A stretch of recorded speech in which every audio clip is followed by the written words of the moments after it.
안녕하세요. 오늘부터 365 함수를 하나씩 알아보고 활용할 수 있는 방법에 대해서 다뤄보겠습니다. 첫 영상이니만큼 가볍게 시작해 볼 예정이에요. 아직 인트로도 없고 녹화본 품질이 떨어질 수 있다는 점은 양해해 주시고, 대신 내용만큼은 누구보다도 쉽게 알차게 준비할 것을 약속드리겠습니다. 첫 시간에 알아볼 함수는 바로 365 함수입니다. 프로그래밍에서 람다는 익명함수 또는 사용자 함수를 뜻하고요. 엑셀에는 여러 함수들이 있죠. 이런 함수들처럼 내가 자주 쓰는 수식을 나만의 함수로 만들 수 있다는 걸 의미합니다. 람다 함수를 바로 알아보고 실습해보는 시간을 가져볼게요. 람다 함수가 어떤 형태인지, 이놈이 무엇인지 좀 자세히 알아볼 필요가 있겠죠. 람다 함수는 이런 구조를 가지고 있고요. 매개 변수라고 불리우는 파라미터들을 쭉 나열을 하고, 마지막에 그 파라미터를 이용한 계산식이 들어가는 형태입니다. 여기 예제에서는 매개 변수를, 이 개수는 한 개 이상이면 되는데요, 예제에서는 지금 x와 y 두 개를 매개 변수를 준 형태이고요. 그리고 마지막 계산식에서 x와 y를 더하는 계산식이 들어갔죠. 사용자 함수식은 입력한 매개 변수 두 개를 더한 값을 리턴하는 그런 형태의 사용자 함수가 될 겁니다. 중요한 거는 매개 변수의 개수는 253개까지 입력할 수 있다라고 하고요. 마지막에는 반드시 계산식이 들어가야 합니다. 그게 이제 람다 함수의 형태가 되는 것이고, 직접 한번 실습하면서 알아보도록 할게요. 여기 x에 이런 값들이 있고요, y에 이런 값들이 있어요. 그래서 만약에 우리가 이 x와 y를 더한다고 하면 수식으로 이렇게 작성을 할 수가 있겠죠. 이코르 a4 플러스 하면 결과값이 10이 나올 거예요. 그래서 나머지들도 이렇게 자동 채우기 하면 값이 나올 거고, 요거를 이제 람다 함수로 한번 만들어 볼 거예요. 람다 치고요. 여기 보니까 파라미터를 입력하게 되어 있죠. 아까 예제에서 나왔던 것처럼 xy라고 한번 줘볼게요. xy. 그리고 마지막에 계산식 x와 y를 더한 계산식을 작성해 줍니다. 그리고 가로를 닫으면요, calculation 오류가 나네요. 이게 정상입니다. 일단은 람다 함수는 기존 함수와는 좀 다른 형태를 가지고 있어요. 보통의 함수는 이런 식으로 가로를 열고 닫으면서 끝맺음이 되는데, 람다는 식 안에서 이렇게 두 개의 지금 파라미터를 주었지 않습니까? 그 파라미터를 순차적으로 입력을 해줘야 됩니다. 그래서 가로를 다시 열고 첫 번째 파라미터 x에 이 값을 주고요, 콤마 두 번째 파라미터 y에 이 값을 준다. 그리고 가로를 닫고 엔터를 치면요, 계산식이 완성된 걸 볼 수 있죠. 마찬가지로 자동 채우기를 했을 때 똑같이 계산이 잘 되는 것을 볼 수가 있습니다. 람다 함수를 한번 만들어 봤는데요, 이렇게 쓰는 게 무슨 의미가 있냐 라고 말씀하실 수가 있어요. 그냥 더하기 하면 간단한 것을 왜 이런 식으로 만드느냐. 자, 여기서 이제 함수식을 특정한 이름으로 만들어 보는 걸 한번 실습을 해볼게요. 수식 탭에 가면 이름 관리자가 있죠. 이름 관리자에 들어가 봅니다. 가서 만들기를 누르고 이름을 add라고 해볼게요. 더하는 함수였으니까. 그리고 아까 있었던 그 수식을 붙여 넣을게요. 람다 xy 그리고 플러스 y 확인을 누르면 이제 add라는 이름 정의가 된 것을 알 수가 있고요. 이게 끝난 겁니다. 여기다 이제 이걸 치고 add 치면 기존에는 원래 없던 함수인데 이렇게 뜨는 것을 알 수가 있어요. 그리고 파라미터로 x와 y 값을 넣으라고 되어 있네요. 여기 마찬가지로 x 값과 y 값을 넣고 엔터를 더해졌죠. 우리는 지금 add라는 사용자 함수를 만든 게 되는 겁니다. 간단하게 이런 식으로 람다식을 구성할 수 있다. 다음 예제를 한번 볼까요? 다음 예제. 자, season이라는 사용자 함수를 만들어 볼 건데요. 이 함수는 뭐냐면 예를 들어서 1월과 2월은 윈터, 3, 4, 5월은 스프링, 6, 7, 8월은 썸머, 9, 10, 11은 어텀, 12월은 윈터, 이렇게 반환하는 어떤 그런 함수를 만들어 보려고 해요. 그래서 날짜 값을 넣었을 요 시즌, 계절이 나오도록 하는 그런 함수를 만들어 보자 라고 했을 때, 요거를 이제 수식으로 한번 작성을 해보면요, 일단 요 날짜 데이터에서 월 데이터를 추출할 필요가 있겠죠. 만스 함수를 쓰면은 추출할 수가 있습니다. 그래서 만스 함수하고 셀 값을 넣으면 월이 추출이 될 거고요. 데이터들의 월이 추출이 됐죠. 그리고 값을 vlookup을 통해서 시즌 값이 나타나도록 할 필요가 있을 것 같아요. 그래서 vlookup을 써서 첫 번째 인수는 찾을 값이고요, 두 번째 인수는 테이블 어레이죠. 그래서 참조하고자 하는 값, 찾고자 하는 값의 데이터를 이렇게 표시를 해주고요. 절대값을 취해주겠습니다. 그리고 이 찾고자 하는 값의 열 번호가 두 번째죠. 그래서 1을 넣어주고 정확하게 일치하는 값을 찾을 거니까 false 값을 주고요. 엔터를 치면 인터 값이 나오고요. 마찬가지로 쭉 내려보면 올바르게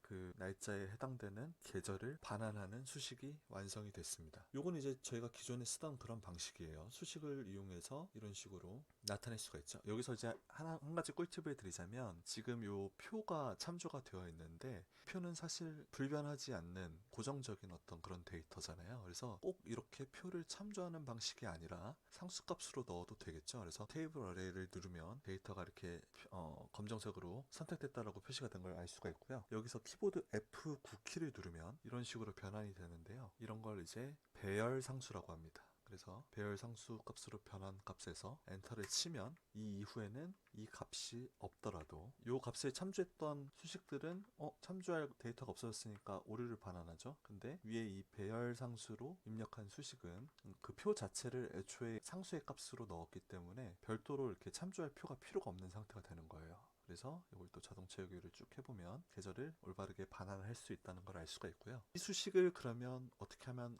사용자 함수로 만들 수 있을까? 그래서 람다식을 한번 작성을 해보겠습니다. 그 전에 수식을 한번 쭉 복사를 한번 해볼게요. 복사를 한 상태에서 람다, 그리고 파라미터를 입력을 해야 되는데 파라미터로 뭘 입력을 해야 되는지 궁금하실 수가 있어요. 다시 아까 그 수식을 보면 이렇게 눌러봤을 때 이 컬러풀하게 나오는 요 영역만 우리가 값을 참조하고 있다는 걸 알 수가 있죠. 그래서 값만 가변적이고 나머지 수식은 고정적인 형태란 말이죠. 그래서 우리가 람다를 쓰는 이유는 어떤 파라미터에 따른 다른 결과값을 나타내기 위함이기 때문에 값만 파라미터로 지정해주면 된다라는 얘기가 됩니다. 그래서 이 람다에서의 파라미터는 한 가지만 필요한 거고요.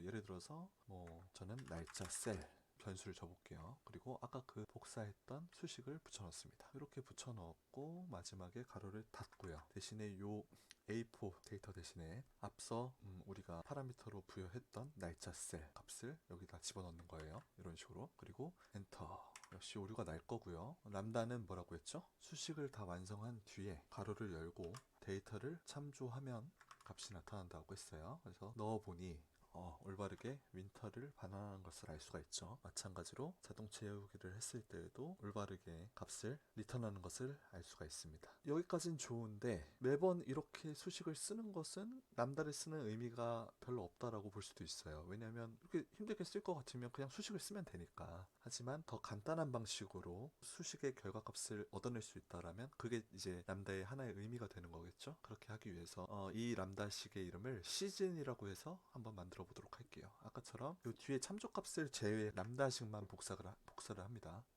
복사를 하고 수식의 이름 관리자 들어가서 새로 만들기, 함수의 이름을 시즌이라고 하기로 했죠. 그리고 복사한 수식을 붙여넣습니다. 그리고 확인. 여기 시즌이라는 값이 이름 정의로 생겨난 것을 알 수가 있고요. 닫기. 그 다음에 고를 시즌, 새로 만든 시즌이라는 함수가 생겨져 있네요. 참고로 탭을 누르면 이런 식으로 자동으로 가로까지 쳐집니다.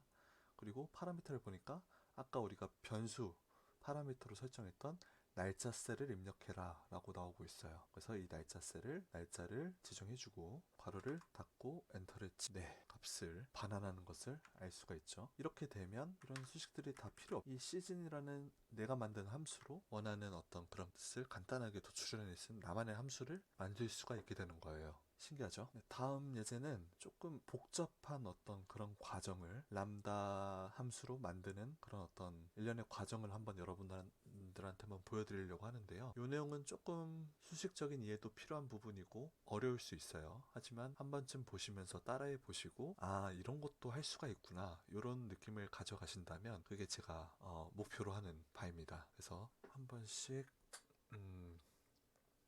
순차적으로 이 과정을 제가 한번 써봤는데 따라가 보도록 하겠습니다.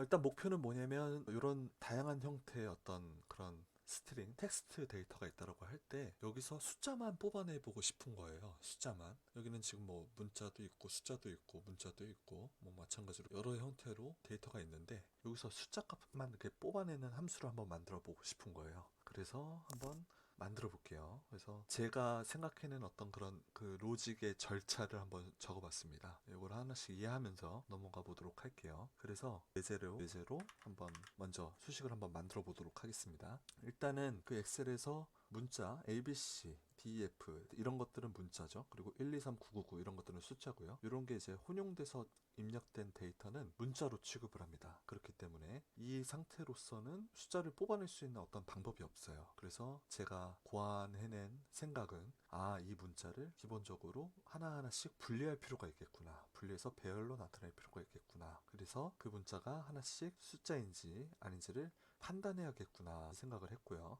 그래서 여기 뭐 과정이 하나가 생략이 됐네요. 미드 함수를 이용해서 이 문자를 하나씩 그 수식을 한번 작성을 해볼게요. 일단은 미드 함수 그리고 텍스트를 지정해 주고요. 미드 함수의 스타트 넘버 예를 들어서 1이라고 할게요. 1 그리고 몇 글자인지 한 글자 그리고 수식을 완성하면 데이터에서의 첫 번째 글자를 뽑아오는 걸 알 수가 있습니다. 그리고 이 가운데 값을 2로 바꿔주면 두 번째 글자인 B를 뽑아내고요. 다섯 번째 문자를 뽑아오자 라고 하면 5로 바꿔주면 되겠죠? 5로 바꿔주면 2가 반환되는 걸 알 수가 있어요. 그래서 이 미드 함수의 두 번째 인수값을 바꿔주면 하나씩 바꿔주면 한 개씩 문자를 가져올 수 있구나 라는 생각을 할 수가 있고요. 여기서 한번 숫자를 한번 쭉 써볼게요. 숫자를 한번 쭉 쓴 다음에 이 두 번째 값을 참조를 하는 형태로 가보는 거예요. 참조를. 그래서 앞에 거는 절대 참조해 주고요. 엔터를 치고 이 값을 쭉 내려보면 순차적으로 이 위치에 해당되는 문자를 가져오는 걸 알 수가 있어요. 근데 지금 글자가 몇 개까지가 있냐 이걸 알 수 있는 방법이 뭐가 있죠? len 함수가 있죠. length라는 의미고요. 그래서 엔터를 쳐주면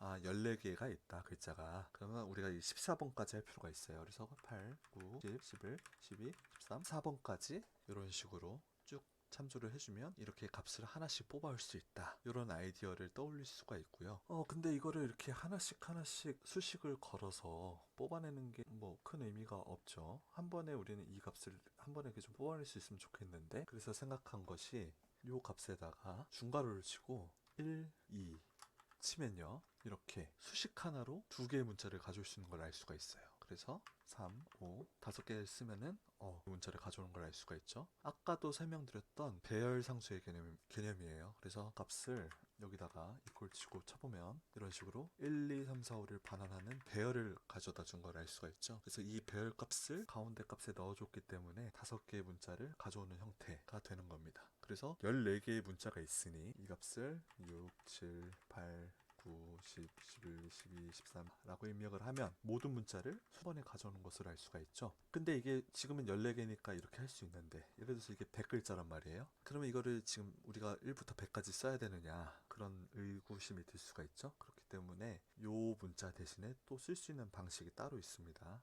시퀀스라는 함수예요. 시퀀스 함수를 쓰면 14개니까 라고 치면은 1부터 14를 바로 배열로 만들어주는 것을 알 수가 있습니다. 그래서 결과값이 아까 이 배열 상수 요 값과 똑같은 결과값을 나타내요. 정확하게 똑같죠. 그렇기 때문에 우리는 함수를 이 값 대신 요건 꿀팁인데 여기 밑에 뜨는 요 툴팁이라고 하죠. 툴팁에서 요 인수들을 하나씩 클릭해보면 그 인수에 해당되는 데이터들을 이렇게 자동으로 선택을 하기 때문에 수정할 때 굉장히 편합니다. 그래서 이 두 번째 스타트 넘버 인수에 들어가는 값을 선택하고 컨트롤 V 해서 아까 그 수식으로 대체를 해줄게요. 그러면 값이 없어도 자동으로 한 글자씩 가져오는 것을 알 수가 있죠. 그리고 요 14라는 값도 우리가 이렇게 뭐 상황에 따라 다를 수가 있으니까 그때그때 다를 수가 있기 때문에 아까 썼던 이 랭스 함수를 대신 집어넣어줘서 14 대신에 자동으로 한 글자씩 가져오는 그런 함수가 완성이 됐고요. 다른 걸로 한번 테스트를 해볼게요. 예를 들어서 뭐 이런 문자가 있다 했을 때 요 값을 바꿔주고 엔터 치니까 어떻죠? 네, 자동으로 한 글자씩 가져오는 것을 알 수가 있죠. 그렇게 해서 하나씩 가져오는 그런 어떤 함수가 완성이 됐습니다. 이 상태에서 문자에다가 연산을 이용하면 오류가 나타납니다. 그 말이 무슨 말이냐면 산술 연산자라고 하면 뭐 더하기, 곱하기, 빼기, 나누기 이런 것들을 말하는데 문자는 그런 연산을 할 수가 없잖아요. 그렇기 때문에 에러가 난단 말이죠.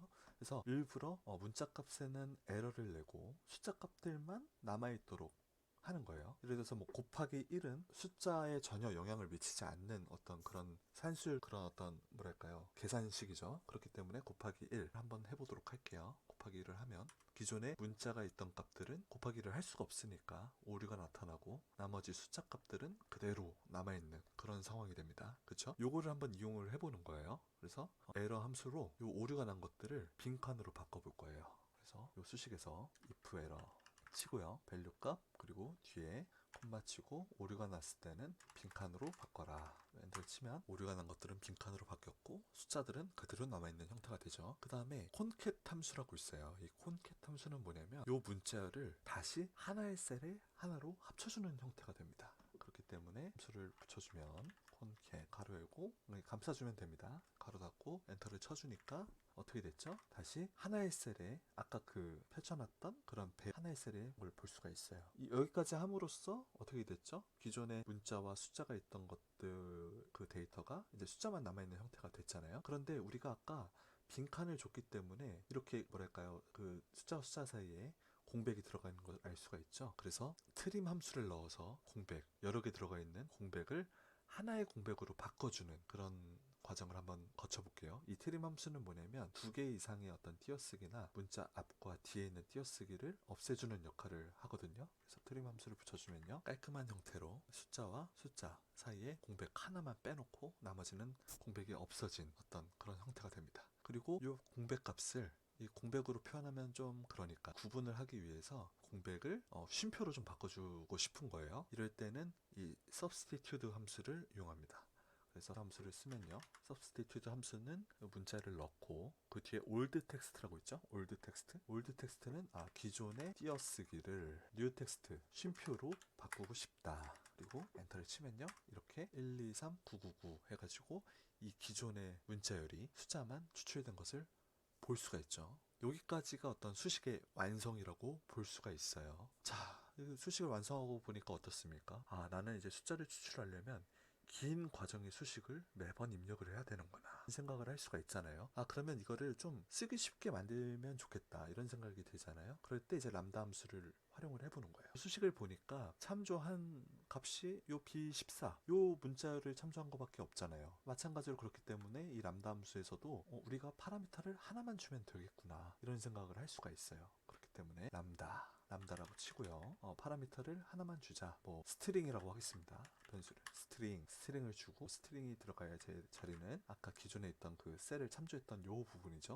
요 부분을 더블 클릭한 다음에 바꿔주고 더블 클릭한 다음에 바꿔주고 그리고 괄호를 닫으면 끝났습니다. 네, 람다는 수식을 다 입력한 뒤에 괄호를 열고 파라미터 하나, 이 파라미터 하나에 해당되는 어떤 값을 지정해주면 동작한다고 했죠? 어떻죠? 네, 뒤에 이사 하나를 지정해주니까 아까 그 수식의 결과값이 잘 나타나는 걸 알 수가 있죠? 네, 마찬가지로 그러면 이 뒤에 괄호값은 다시 지우고 이 과정까지를 복사를 해줍니다. 복사. 이번에 요거를 이름 정의를 할 거예요. 이름 정의를 뭐 수식에 들어가서요. 이름 관리자 들어간 다음에 새로 만들기. 이번에는 이 함수든 이름은 한글로도 할 수가 있어요. 그렇기 때문에 영어로 하지 않고 숫자만 추출하는 함수이니까 숫자만이라는 함수로 한번 해보도록 하겠습니다. 숫자만이라고 하고 참조 대상에 아까 복사한 그 수식을 붙여넣고 확인을 눌러볼게요. 확인. 네, 숫자만이라는 함수가 등록이 됐죠. 이름 관리자에 닫기 누르고 자 이제 일로 와서요. 여기에다가 숫자만이라고 치고 괄호를 여니까 뭐라고 나오죠? 스트링. 아까 제가 부여했던 파라미터명이죠. 스트링이라고 나오고 이 값을 선택을 해주고요. 괄호를 닫으니까 어떻죠? 123DEF에서 123만 추출이 된 걸 알 수가 있습니다. 마찬가지로 자동 채우기로 내려볼게요. 네, 어떻죠? 잘 숫자만 추출이 된 걸 확인할 수가 있죠. 이번 예제에서는 숫자만 추출하는 함수를 복잡한 수식을 간단한 어떤 숫자만이라는 나만의 이름을 가진 함수로 변환하는 걸 할 수가 있다는 걸 보여드린 거고요. 실제로 이제 여러분들이 쓰시는 상황에 따라서 뭐 다양한 형태의 자주 쓰는 수식들이 있을 수 있겠죠. 그런 수식들을 이런 식으로 쉽게 람다 함수를 이용해서 쉽게 변환시킬 수 있다. 이게 이제 람다 함수의 어떤 특징이자 장점이라고 할 수 있을 것 같습니다. 한 가지 좀 고쳐보고 싶은 게 생겼어요. 그게 뭐냐면 아까는 요 스트링이라는 변수 하나만 줘서 이제 이렇게 숫자를 추출을 했는데 이 숫자와 숫자를 있지 않습니까? 이걸 또 내가 그때그때 상황에 맞게 바꿔줄 수 있으면 좋겠다라는 생각이 드는 거예요. 이 구분자를 파라미터로 한 번 더 주는 건 어떤가 이런 생각이 드는 거죠. 그래서 기존의 람다 함수를 좀 변형을 한번 시켜보겠습니다. 구분자를 의미하는 그 수식에서의 부분이잖아요. 아까 substitute 함수로 기존의 공백을 쉼표로 바꿨었기 때문에 이 부분을 파라미터로 한번 바꿔보자. 그래서 구분자를 의미하는 영어로 썼지만 뭐 한글로 써도 좋습니다. 구분자라고 한글로 써볼까요? 구분자. 그래서 구분자를 복사해서 쉼표 대신에 이 구분자를 넣는 거예요. 구분자를 넣고요. 그리고 치고 엔터를 치면은 당연히 에러가 납니다. 왜 에러가 났을까요? 람다에서 두 개를 넣었을 때 반드시 이 가로 뒤에도 순차적으로 두 개의 값이 들어가야 돼요. 여기에 각각에 해당되는. 근데 지금은 자, 하나만 들어갔기 때문에 에러가 나는 거거든요. 그래서 요게 에러가 안 나려면 다음에 내가 하고 싶은 구분을 넣어줘야겠죠. 그래서 별로 한번 구분자를 바꿔볼게요. 그래서 별표를 이렇게 넣고, 별은 또 이 텍스트이기 때문에 따옴표를 붙여줘야겠죠. 그래서 별을 넣고 엔터를 치게 되면 1, 2, 3, 9, 9 숫자만 추출이 되는데 구분자가 두 번째 파라미터로 넣었던 별표로 바뀌는 걸 알 수가 있죠. 이런 식으로 우리가 변수화 해주고 싶은 어떤 그런 것들을 파라미터로 13개까지 지정을 할 수가 있다는 의미예요. 네, 그래서 자유도가 굉장히 높아지죠. 이런 식으로 람다 함수를 활용할 수가 있다. 여기까지가 람다 함수에 대한 어떤 개념과 사용하는 방법, 그리고 조금 복잡한 이런 예제에서 어떤 식으로 람다 함수가 쓰일 수 있는지를 알아봤습니다. 그래서 여러분들이 이 365 엑셀 버전을 쓰고 있다라고 하면 이 람다 함수의 어떤 기능이 무궁무진하고 가능성이 무궁무진하고 그리고 굉장한 효율을 가져다주는 함수이기 때문에 처음에는 조금 낯설고 어렵게 느껴질 수 있지만 이 강의를 통해서 여러분들이 이 람다 함수를 잘 활용할 수가 있게 되면 좋을 것 같다라는 생각이 드네요. 오늘 강의 여기까지 하고 다음에 또 다른 강의로 만나 뵐 수 있도록 하겠습니다. 네, 고생하셨습니다.